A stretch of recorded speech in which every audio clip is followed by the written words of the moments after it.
नमस्कार मित्रांनो, तर स्वागत आहे तुमचे आमच्या यूट्यूब चॅनलवरती। सध्या सोशल मीडियावरती मराठी अभिनेत्री निशा परुळेकर यांनी आपल्या भावुक कलाकृतीने लाखो लोकांना वेड लावले आहे। तसेच यांनी आपल्या नवनवीन चित्रपटांमुळे सुद्धा अनेक लोकांची मन जिंकून घेतली आहे। तर आज आपण आजच्या व्हिडिओमध्ये निशा परुळेकर यांच्याबद्दल सविस्तरपणे माहिती जाणून घेणार आहोत। व्हिडिओ खूप जास्त इंटरेस्टिंग होणार आहे, म्हणून व्हिडिओला शेवटपर्यंत नक्की पहा व चॅनलवरती नवीन असाल तर तुम्ही आमच्या यूट्यूब चॅनल सर्वात आधी सबस्क्राइब करा। यांचे पूर्ण नाव निशा परुळेकर असे आहे। निशाचा जन्म 19 सप्टेंबर 1974 ला कांदिवली, मुंबई, महाराष्ट्र येथे झाला आहे व 2024 नुसार ह्या आता 55 वर्षाच्या झाल्या आहेत। यांच्या प्रोफेशन बद्दल सांगायचे झाले तर ह्या प्रोफेशनने एक राजकारणी, मॉडेल तसेच अभिनेत्री आहे। ह्या नॅशनॅलिटीने भारतीय तर रिलीजनने एक हिंदू आहे। निशा परुळेकर यांनी आपले शालेय शिक्षण AFSC इंग्लिश स्कूल मुंबई मधून पूर्ण केले। तर नंतर यांनी आपले कॉलेजचे शिक्षण Vivekanand education society institute of technology Mumbai मधून पूर्ण केले व त्यानंतर यांनी पदवी प्राप्त केली आहे। सांगायचे झाले यांच्या फिजिकल स्टेटस बद्दल तर यांची हाईट 5 फीट 4 इंच असे आहे, तर बॉडी वेट 60 किलोग्रॅम असा आहे। यांच्या डोळ्यांचा रंग गडद तपकिरी तर केसांचा रंग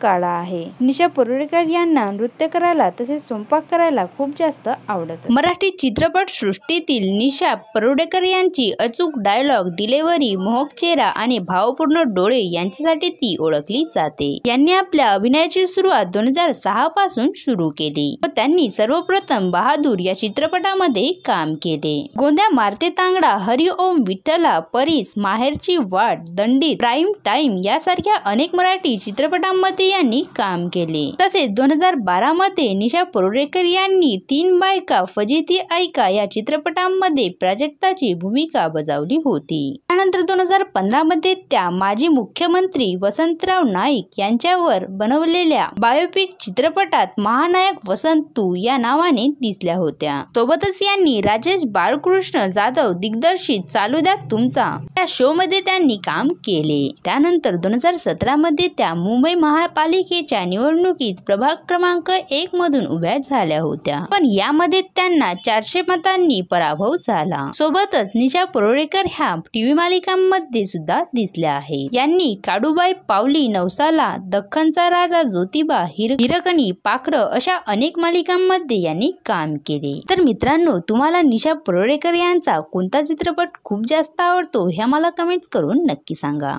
जर तुम्ही निशा परुळेकर यांचे फॅन्स असाल तर तुम्ही आमच्या व्हिडिओला लाईक करावा। असेच नवनवीन व्हिडिओ पाहण्यासाठी आमच्या यूट्यूब चॅनलला सबस्क्राइब नक्की करा। धन्यवाद।